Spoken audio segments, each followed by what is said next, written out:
Warning, if you do not want to be spoiled on Deltarune Chapter 3 and 4, please click off of this video right now, go play it, go watch it, I don't care, you've been warned.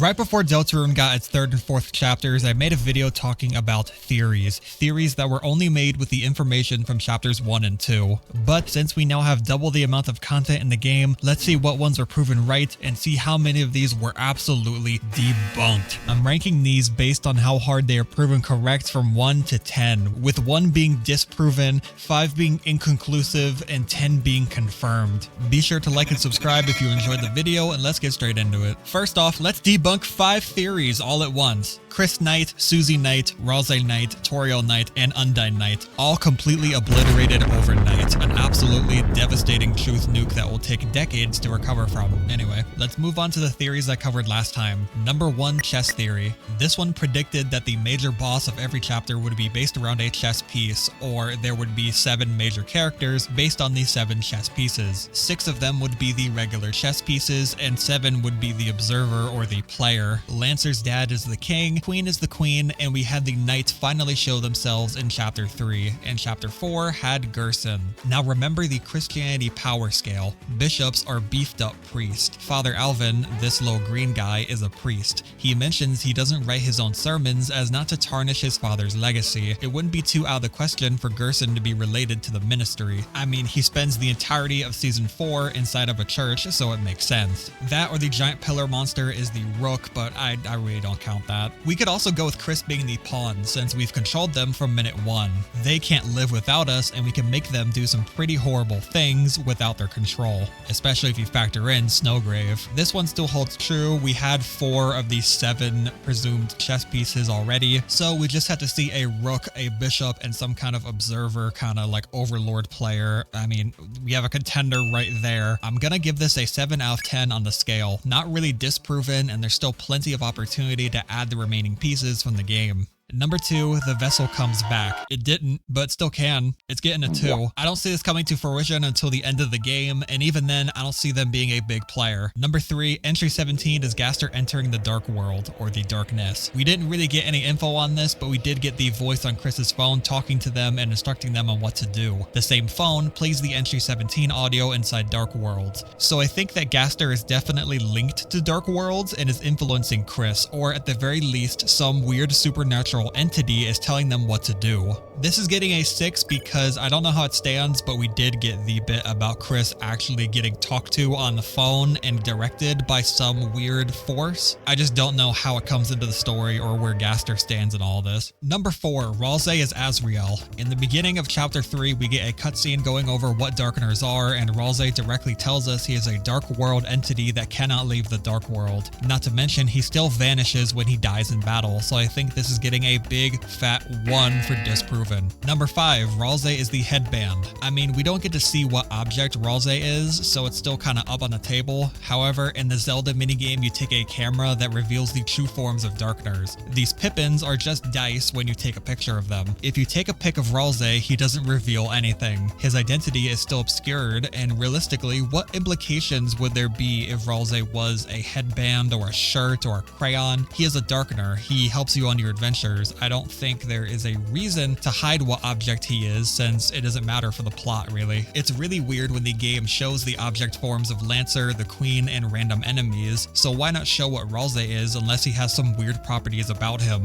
Also, I got comments in my last video saying that Chris's pencil actually turns into their sword and you hold it in your inventory, so I'm giving the headband a 1. I don't think Ralsei's identity is going to be as clear-cut as that. Number 6, Angel's Heaven theory. The world of Deltarune has no choice, and us banishing the Angel's Heaven will restore it. In chapter 3 and 4, your choices don't matter as much as they matter in chapter 1 and 2. No matter if you do the game normally or you do the weird route, nothing actually changes. You still get the same ending, the knight still defeats you, Undyne still gets captured, everything still happens the exact same way. At the end of the game, the character creator voice, which is probably Gaster, talks about his Deltarune, making me think that he's trying to pull the strings to get a favorable outcome for this reality, one that can be only changed with the the power of a soul, you, the player, directly puppeting Chris. We get glimpses into the prophecy of Deltarune, this unchangeable path that dictates everything that will happen. We get a lot of it obscured from us since the panes of glass keep getting broken, but at the end of chapter 4, we learn that there is some inevitable, horrible future in store for this world. Susie and Ralsei know what it is, but we don't. Susie shrugs it off at the moment, but we see her later at night talking to a person off screen, asking if they're going to let that happen, presumably the prophecy. My bet for the tragedy is that either we steal all the dark fountains or a big character dies, like Susie or Noelle. If they die, it's probably some sacrifice that has to happen to save the world. I mean, the voice on the phone talks about sacrificing Undyne next week, so that brings in the question if Des is gonna be sacrificed or she already got sacrificed. I really don't know, but I'm giving this a 10 for being mostly accurate still. Your choices don't matter,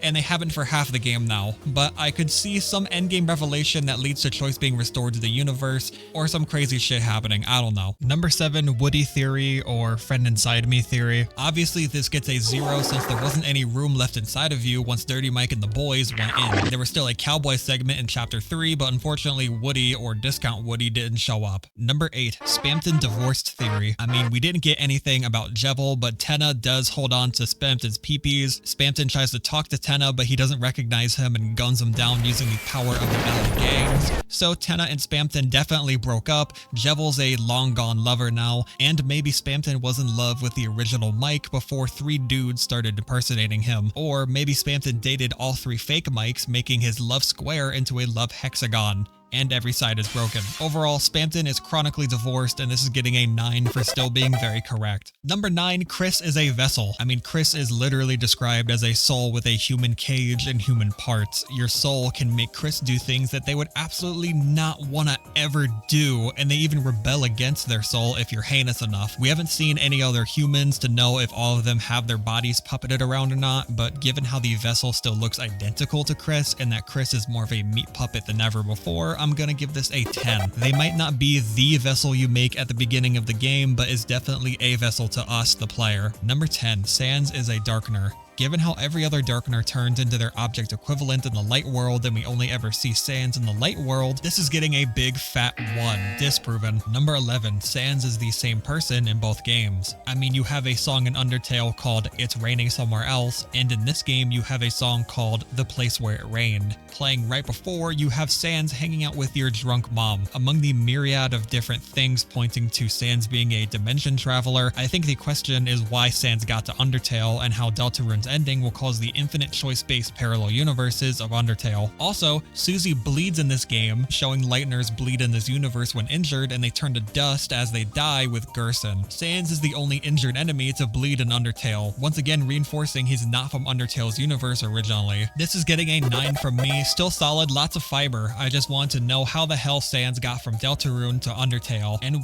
what Papyrus is. He's in Deltarune, but we never get to see him. Why doesn't he bleed like Sans does? Number 12, Ralsei is dust, or Azriel is dead. We got direct proof that you can bring back a dead person in the dark world with Gerson, since he's just a snow globe with dust in it. So at the very least, Ralsei can be spawned from the remains of Azriel or someone else. I don't think these dust piles in the dark world are remains, since we've seen them in multiple dark worlds, and I don't see why they'd have dead body dust in both the Dreamer house and the school closet. I just don't see how Azriel could have died, or more likely murdered, and have their dust brought back from his college all the way to hometown. Chapter 3's ending, however, throws a huge wrench into this, since we see the knight fucking fly across town in the light world and takes Undyne to the bunker, and the man on the phone says she's getting sacrificed next week. So people are getting killed in this evil-ass building. The symbols on the bunker are a pine tree, a police badge, and a Deltarune. The pine tree is probably Death, the police badge is Undyne, and the Deltarune is a toss-up, but given how Azriel's sprite has one on his chest, maybe it's him. Or it was intended for Toriel, since the knights failed in capturing her. I guess it's not out of the question for the knight to fly out of town, take Azriel to the bunker, sacrifice him for whatever reason, and his dust then either gets turned into one of the darkness creatures or was turned into Ralsei. So I guess this one went from being completely fake to somehow having evidence pointing towards it, making this unfortunately a 6.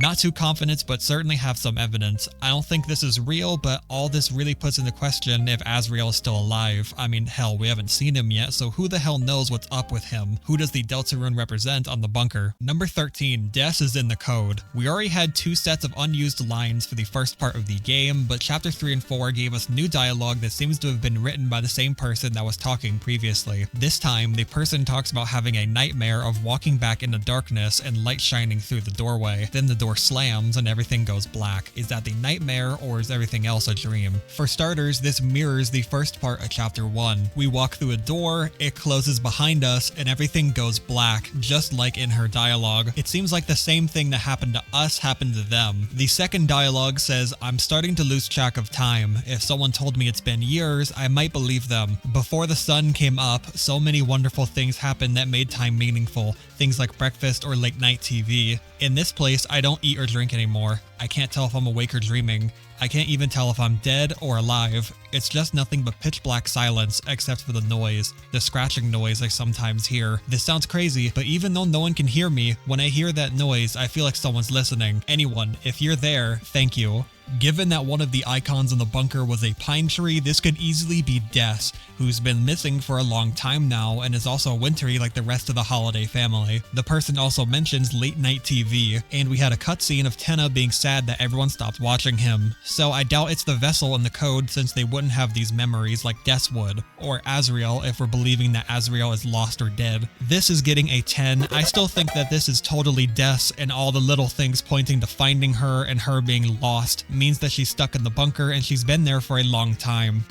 Especially since Noelle loses a spelling bee about the word December, so this clearly isn't a recent event. This lines up with a mystery code person being trapped for what seems like forever. Number 14, the game ends with closing the Castletown Dark Fountain. Given that the prophecy of the game, which correctly predicts everything, including stupid shit like Lancer calling Ralse toothpaste boy or talking about Queen's car, we can infer that all the things written will happen. Susie alludes to something terrible happening at the end and breaks the glass it was written on. So there's some kind of disaster waiting for us at the end of the game that clearly distresses Susie, since she colludes with an unknown person to try and stop it. This event could very likely be sealing the Castletown Dark Fountain, or sealing away the dark completely to maintain balance of the universe. Susie obviously wouldn't want to seal away Ralse or Lancer, so she'd obviously try to stop it. I'm gonna give this an 8. It's still very possible, and it has been confirmed that there is some kind of disaster coming, but more likely I think they're going to have Susie or Noelle die in the finale, as they mentioned some girl finding love, which could apply to either of them. So those are all the main theories I covered in the last video, excluding most of the really stupid shitposty ones. Surprisingly, a fair amount of these still held up true,